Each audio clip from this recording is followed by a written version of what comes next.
Naam, ni weekend nyingine njema ya kutazama namna ambavyo Kristo anafunuliwa huko viwanjani. Karibu mwana michezo mwenzangu katika Jumamosi njema, Jumamosi tulivu ambayo tunafurahia wema na fadhili za Mungu Baba zinazotuzunguka mahali popote tulipo. Basi mwalike ndugu, jamaa na rafiki, mwambie mambo mazuri yako hapa Sonship Spirit TV, jicho la Mungu duniani kote. Katikati ya changamoto yoyote, siku zote Mungu huwa anaitumia kuinua jambo lake jipya ambalo ni faida ya muda mrefu. Hata hivyo, wanadamu mara nyingi huwa ni wagumu kupokea mabadiliko pale yanapokuja. Shalom, mtazamaji wangu wa Sonship Spirit TV, jicho la Mungu duniani kote. Kipindi hewani ni Kristo viwanjani. Uko pamoja nami mtangazaji wako Faraji Chembe. Mtazamaji wangu, unaposikia soka la wanawake kwako unalitazama vipi?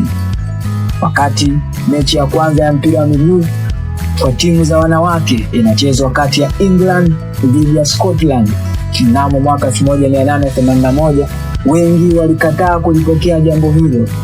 Jambo walioshindwa kulifahamu ni kwamba jambo hilo Mungu alikuwa akiliandaa kwa ajili ya kuja kuwa msaada wakati wa vita ya kwanza ya dunia. Hakika naungana na mzee Suleiman kusema kila kitu Mungu amekifanya kuwa chema, isipokuwa tu uwezo wa wanadamu kung'amua ndio unapelekea wakati mwingine washindwa kufurahia matunda ya kila jambo jema ambalo Mungu ulianzisha. Katika kipindi ambacho dunia ilikuwa katika vita kali, soka la wanawake lilitumika kama sehemu ya kuwaburudisha watu, kupunguza hasira na maumivu ya matokeo ya vita. Kwa mama ambao walichukua nafasi ya wanaume katika viwanda kwa sababu wanaume walikwenda vitani, walitumia mchezo huu wa soka kama sehemu ya kuwatia nguvu na morali ya kuendelea kuzalisha bidhaa viwandani. Taifa kama Uingereza lilitumia mchezo huu kama sehemu ya kuchangisha fedha kuwasaidia majeruhi wa vita. Ama kwa hakika, soka la wanawake likawa pumziko katikati ya vita kali iliyokuwa ikiendelea. Kama ilivyo ada ndani ya ufalme wa Mungu, hauwezi kuua jambo lililoanza na Mungu. Licha ya nchi nyingi kadhaa kufungia soka la wanawake kutokana na kuonekana kuchukua nafasi ya soka la wanaume, bado soka la wanawake liliendelea kuimarishwa kimya. Uingereza walifungia soka hili la wanawake kwa miaka 50 tangu mwaka 1921 mpaka mwaka 1971. Hata hivyo, badala ya soka la wanawake kufa, likamea mizizi imara na baadaye kuja kuinuka kwa kasi kubwa.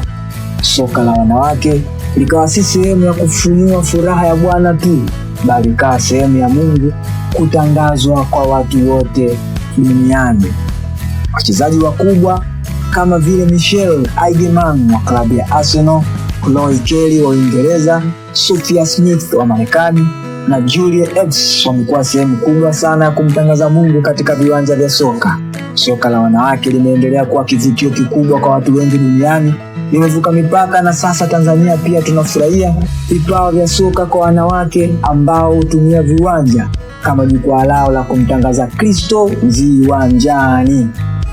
Nahodha wa timu ya Tanzania ya wanawake maarufu kama Twiga Stars, mchezaji wa sasa wa timu ya Hispania inayoshiriki ligi kuu ya wanawake nchini humo SD Eibar, mshambuliaji wa zamani wa klabu ya soka ya wanawake ya Simba Queens ambaye ametwaa mataji ya ligi kuu mara 2 na klabu hiyo mwaka 2019-2020 na mwaka 2020-2021.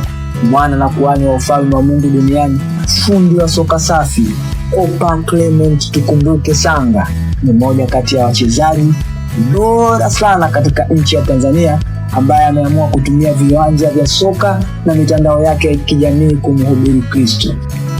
Opa Clement, wewe ni shujaa wa ufalme wa Mungu. Wana wa Mungu wenzio tunajivunia wewe. Endelea kuwa mfano kwa wana wa Mungu wengine wengi katika kumhubiri Kristo na ufalme wake. Mara kadhaa Opa Clement amekuwa akionyesha matamko ya ufalme wa Mungu katika kiwanja wakati akisherehekea kufunga goli.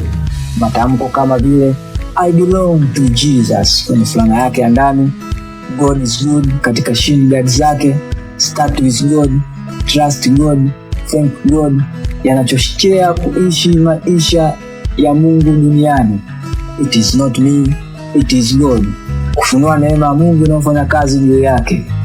Agree with God, move with God, end with God, never doubt God, ambao kwa kifupi inatengeneza neno amen katika mavazi yake. Mara nyingi mistari ya neno la Mungu kama ule wa kitabu cha Mhubiri sura ya 3 mstari wa 1 kuonyesha kwamba anaishi majira na nyakati za Mungu hapa duniani. Matamko haya hayakuwa maneno matupu, bali yamekuwa ni roho, tena ni maisha kwa wote wanaoyasoma. Kwetu tunakuita mhubiri huru usiyozuilika na chochote. Mila, tamaduni na desturi zetu za Kiafrika hazijaweza kukuzuia kufanya jambo hili la ufalme. Nasi tunakuombea uzidi kufanikiwa huko Hispania na ufike dunia yote kuhubiri injili ya ufalme. Asante kwa kutufunulia kuwa mpira si mchezo tu, bali ni nyenzo uliopewa na Mungu kumhubiri Kristo na ufalme wake hapa duniani, ili wote wapate kuwa wana na makuhani wa Mungu katika Kristo Yesu.